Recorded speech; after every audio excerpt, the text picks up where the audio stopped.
மகான்களுடைய கருணை அந்த கடல் போல அது அப்படிங்கிறத நாம கேள்விப்பட்டிருக்கோம். அந்த மாதிரி ஒரு அனுபவம் வேதாத்ரி மகரிஷியுடைய அன்பொழி புத்தகத்துல 1974 ஆண்டு பிப்ரவரி மாத அன்பொழியில ஏதிருப்பதை நாம பார்க்க முடிகின்றது. மௌனம் இருக்க வேண்டும் அப்படிங்கிற ஒரு உள்ளுணர்வு மகரிஷிக்கு தோன்றுகின்றது அப்படிங்கிறத வெளிப்படுத்துறாங்க. இன்னைக்கு நம்முடைய நாட்டில் எடுத்துக்கிட்டோன்னா குழப்பங்கள், அதாவது அரசியல் குழப்பங்கள், பொருளாதார சிக்கல்கள், இதெல்லாம் தான் நிறைய மிகுந்து போய் மக்கள் துன்பத்தில் ஆழ்ந்து அந்த அச்சத்திலேயே வாழ்ந்துட்டு இருக்காங்க அப்படிங்கிறத பார்க்க முடிகிறது.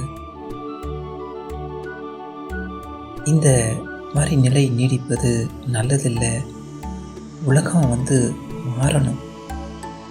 உலகத்தில் உள்ள அத்தனை மக்களும் அன்பும் கருணையோடு வாழணும் அப்படிங்கிற ஒரு உணர்வு உலக மக்களிடத்து அனைவரிடத்தும் வர வேணும் அப்படிங்கிற ஒரு நிலையை மாற்றுவதற்கு அது என்னுடைய கடமையாக நினைக்கின்றேன்.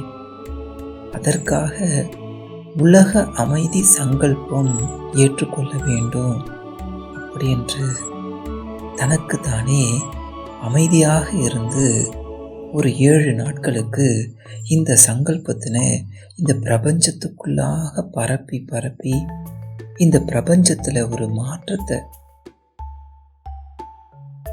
பிரபஞ்சத்துக்குள்ளாக அமைதியை நிலைநிறுத்தி உலகில் உள்ள மக்கள் அனைவரும் அன்பும் கருணையோடு வாழ வேண்டும் என்ற ஒரு நிலைக்காக ஒரு வாரம் தவத்தை மேற்கொண்டு சங்கல்பத்தினை தொடர்ந்து செய்ய வேண்டுங்கிற ஒரு உன்னதமான நோக்கத்தை முன்வைத்து அதை கடைபிடித்து உலக மக்கள் அனைவரும் மகிழ்ச்சியாக வாழ வேண்டும் என்ற ஒரு முறையை ஏற்படுத்தி கொடுத்துருக்குறாங்க.